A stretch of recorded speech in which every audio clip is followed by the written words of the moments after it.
A Bíblia em um ano. Uma experiência de encontro com Jesus Cristo, a Palavra de Deus.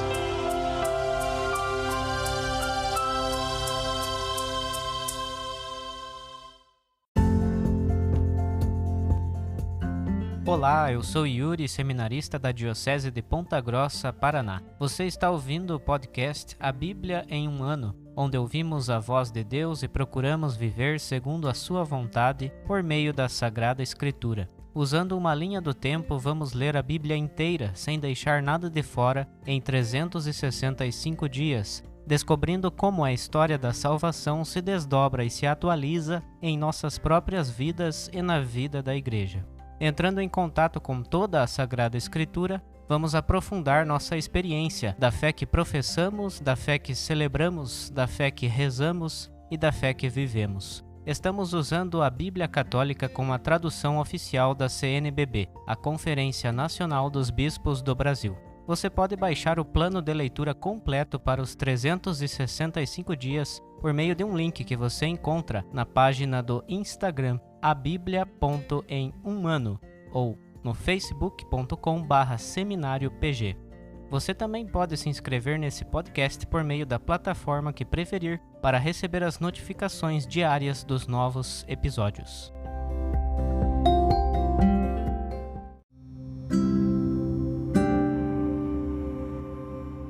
Olá, eu sou o Padre Joel Nalepa, da Diocese de Ponta Grossa, no Paraná.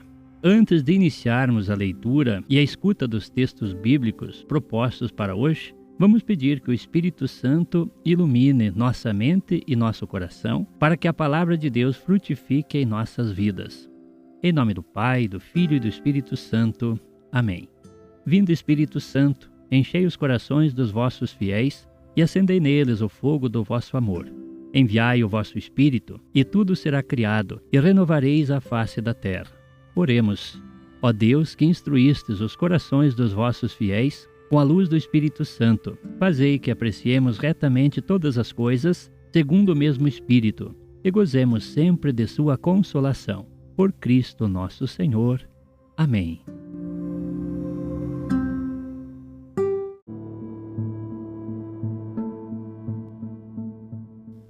Hoje é o dia 13 do nosso podcast, vamos ler os capítulos 10 e 11 do livro do Gênesis, finalizando mais uma etapa da nossa linha do tempo, onde vimos a criação, também a aliança de Deus com a humanidade, e veremos agora, nesta última parte, também a famosa passagem da Torre de Babel. Além disso, leremos ainda o Salmo 10. Gênesis, capítulo 10. Estas são as gerações dos filhos de Noé, Sem, Cam e Jafé. Depois do dilúvio, eles tiveram filhos. Filhos de Jafé: Gomer, Magog, Madai, Javã, Tubal, Mosoque e Tiras. Filhos de Gomer: Asquenez, Rifat e Togorma. Filhos de Javã: Elisá e Tarsis, Setim e Rodanim. Entre eles foram repartidas as ilhas das nações, em suas respectivas terras, cada qual segundo sua língua, família e nação. Filhos de Cam: Cush, Mesraim, Fut e Canaã. Filhos de Cush: Sebá, Évila, Sabata, Regma e Sabataca. Filhos de Regma: Saba e Dadã. Cush gerou Nemrod, o primeiro a se tornar valente na terra. Era um caçador valente diante do Senhor. Por isso é que se diz, como Nemrod, caçador valente diante do Senhor. As cidades principais no seu reino foram Babel, Araque, Acade e Calane, na terra de Senaar. Dessa terra saiu para Assur e construiu Nínive, Reobote-ir, Calé e Resem, entre Nínive e Calé. Esta é a grande cidade. Mesraim gerou os Ludeus, os Anameus, os Laabeus, os Neftuenses, os Fetruzeus, os Caslueus e os Caftoreus, dos quais saíram os filisteus. Canaã gerou Sidom, seu primogênito, e Het, bem como os Jebuseus, os Amorreus, os Gergeseus, os Eveus, os Araceus, os Sineus, os Arádios, os Samareus e os Emateus. Depois, as famílias dos cananeus se dispersaram.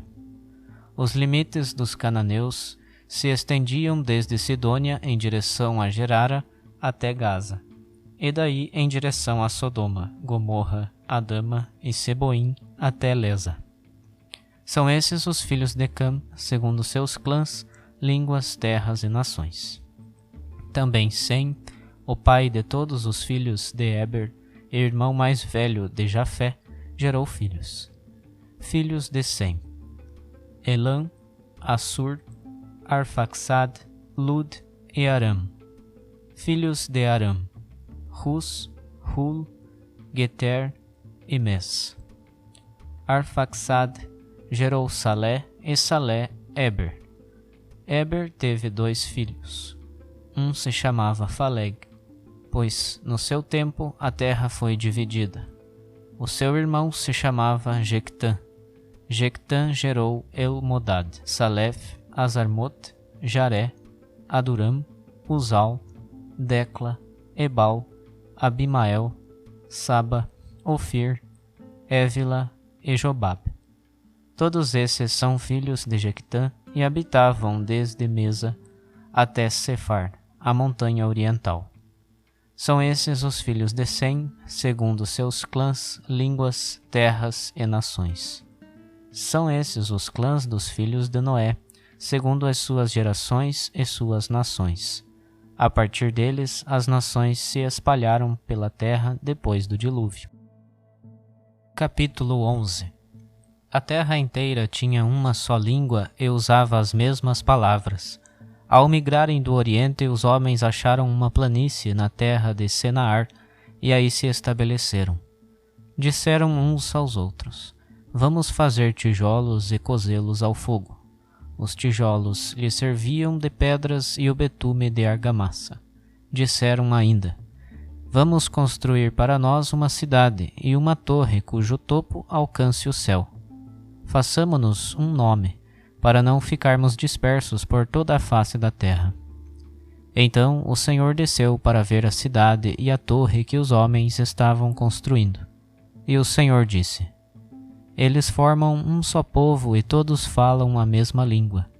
Isto é apenas o começo de seus empreendimentos. Agora nada os impedirá de fazer o que se propuserem. Vamos descer, vamos confundir a língua que eles falam ali, de modo que um não entenda o que diz o outro.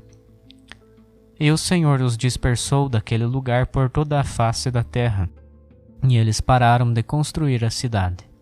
Por isso a cidade recebeu o nome de Babel, porque ali o Senhor confundiu a língua de toda a terra, e dali o Senhor os dispersou por toda a face da terra. Estas são as gerações de Sem. Sem tinha 100 anos quando gerou Arfaxad, 2 anos depois do dilúvio. Depois de gerar Arfaxad, Sem viveu mais 500 anos e gerou filhos e filhas. Arfaxad tinha 35 anos quando gerou Salé. Depois de gerar Salé, Arfaxad viveu mais 403 anos e gerou filhos e filhas. Salé tinha 30 anos quando gerou Eber. Depois de gerar Eber, Salé viveu mais 403 anos e gerou filhos e filhas. Eber tinha 34 anos quando gerou Faleg. Depois de gerar Faleg, Eber viveu mais 430 anos e gerou filhos e filhas. Faleg tinha 30 anos quando gerou Reu. Depois de gerar Reu, Faleg viveu mais 209 anos e gerou filhos e filhas. Reu tinha 32 anos quando gerou Sarug. Depois de gerar Sarug, Reu viveu mais 207 anos e gerou filhos e filhas. Sarug tinha 30 anos quando gerou Nacor. Depois de gerar Nacor, Saruc viveu mais 200 anos e gerou filhos e filhas. Nacor tinha 29 anos quando gerou Taré. Depois de gerar Taré, Nacor viveu mais 119 anos e gerou filhos e filhas. Taré tinha 70 anos quando gerou Abrão, Nacor e Harã. Estas são as gerações de Taré. Taré gerou Abrão, Nacor e Harã gerou Ló. Harã morreu quando seu pai Taré ainda vivia na terra de sua parentela, Ur dos Caldeus. Abrão e Nacor tomaram ambos mulheres para si. A mulher de Abrão chamava-se Sarai, e a mulher de Nacor chamava-se Melca, filha de Harã, que era o pai de Melca e de Jesca. Sarai era estéril e não tinha filhos. Taré tomou seu filho Abrão, seu neto Ló, filho de Harã, e sua nora Sarai, mulher de seu filho Abrão, e saiu com eles de Ur dos Caldeus, dirigindo-se à terra de Canaã. Mas, quando chegaram a Harã, estabeleceram-se ali. Taré viveu ao todo 205 anos. Depois Taré morreu em Harã. Salmo 10. Por que, Senhor, permaneces longe e te escondes nas necessidades, na tribulação?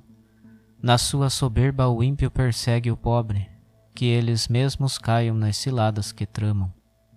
Pois o ímpio se gloria nas suas cobiças e o avarento felicita a si mesmo. O pecador arrogante despreza o Senhor, dizendo: Ele não repara, Deus não existe. São esses todos os seus pensamentos, seus caminhos prosperam o tempo todo. Teus julgamentos estão muito acima dele, da sua vista. Quanto a todos os seus inimigos, ele os despreza. Diz no seu coração: Não serei abalado, de geração em geração estarei livre da desgraça. Sua boca está cheia de maldição, de fraude e engano. Debaixo de sua língua só opressão e maldade. Fica à espreita nos povoados, às escondidas mata o inocente. Seus olhos espreitam o pobre, armas ciladas no esconderijo, como o leão na sua cova. Armas ciladas para apanhar o pobre. Apanha o pobre, atraindo-o para a armadilha. E rompe e se agacha, e os miseráveis caem, sucumbindo à força dos seus braços. Pois diz no seu coração: Deus se esqueceu, desviou sua face, não mais enxergará. Levanta-te, Senhor, ergue a tua mão, não te esqueças dos pobres. Por que razão o ímpio despreza a Deus? Pois diz no seu coração: não pedirá contas. Mas tu viste, consideras a fadiga e a aflição para acolhê-los nas tuas mãos. A ti se abandonou o pobre, do órfão te fizeste o amparo. Quebra o poder do pecador e do perverso. Buscarás o seu pecado e não o encontrarás. O Senhor é rei para sempre e eternamente. As nações desapareceram da sua terra. Atendeste, Senhor, o desejo dos pobres. Confirmarás seu coração e lhes darás ouvido, para julgar em favor do órfão e do humilhado, a fim de que não mais inspire terror um ser terreno.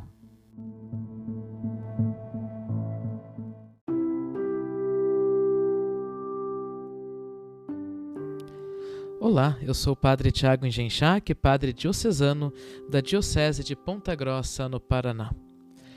Ao ouvirmos os capítulos 10 e 11 do livro do Gênesis, nós vemos que no centro desses dois capítulos está aquele fato tão conhecido da construção da Torre de Babel.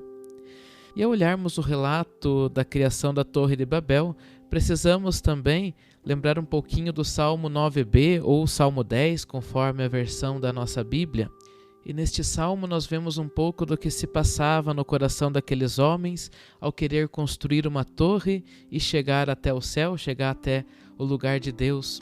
O salmista nos versículos 13 e 4 diz: o ímpio se gloria da cupidez da sua alma, o avaro se felicita, mas despreza o Senhor.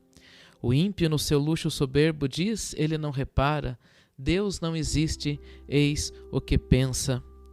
E com este pensamento nos seus corações, aqueles homens, mais uma vez, como no início da criação, deixam falar mais alto a sua autossuficiência. Assim como os primeiros pais, vimos isso nos primeiros capítulos do Gênesis, deixam falar mais alto a autossuficiência de querer ser como Deus. Agora nós vemos homens que também têm muito forte em si esta autossuficiência para querer ocupar o lugar de Deus, querem construir uma torre tão alta que chegue aos céus, querendo assim assumir o lugar de Deus. E na descrição da Torre de Babel, no livro do Gênesis, nós vemos uma certa ironia da parte de Deus, pois enquanto os homens querem construir uma torre para chegar ao céu, diz o versículo 5 deste capítulo 11 de Gênesis que o Senhor desceu do céu para ver a cidade e a torre que os homens estavam construindo.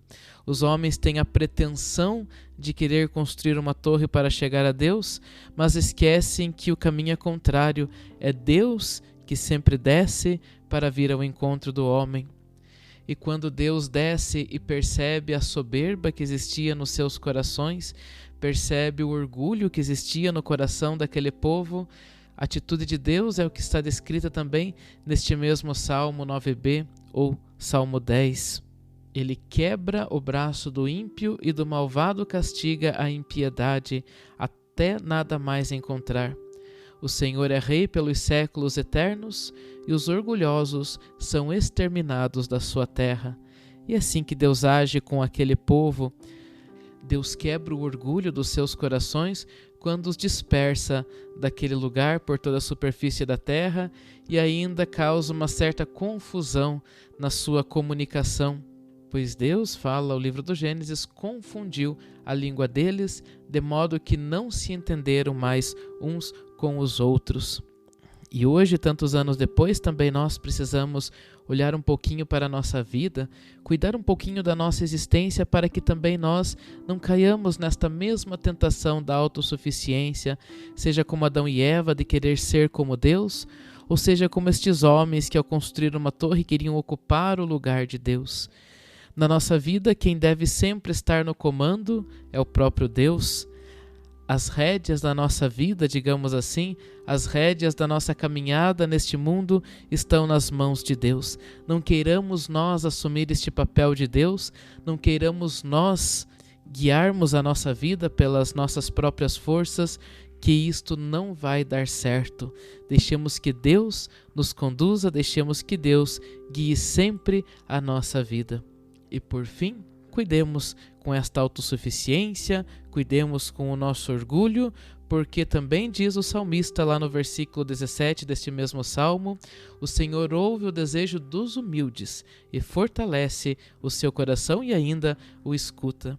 Por isso, peçamos de Deus uma graça especial de vivermos o dom da humildade, deixando de lado todo orgulho, deixando de lado toda a autossuficiência e assim, com certeza, o Senhor vai ouvir o nosso desejo, vai fortalecer o nosso coração, vai sempre escutar as nossas orações.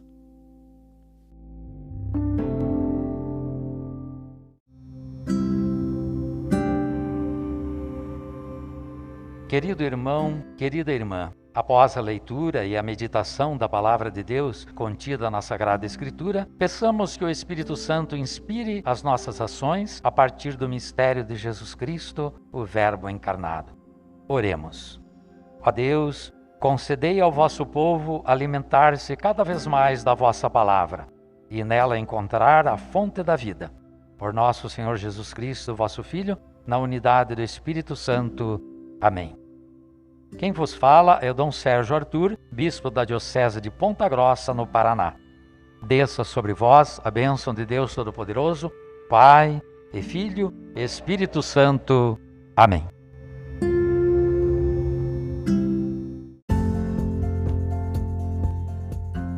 Você acaba de ouvir mais um episódio do podcast A Bíblia em um Ano. Continue nesse bom propósito de ouvir, ler e praticar a Palavra de Deus. Rezemos por todos que estão fazendo este caminho de leitura da Bíblia. Procure também participar da sua comunidade. A permissão para uso do plano de leitura The Bible in a Year com Padre Mike Schmitz e Jeff Kevins foi concedida por Ascension. A versão original pode ser baixada em ascensionpress.com. Todos os direitos desse plano estão reservados à Ascension. Os demais conteúdos do podcast não são criados, revisados ou apoiados por Ascension. Até amanhã!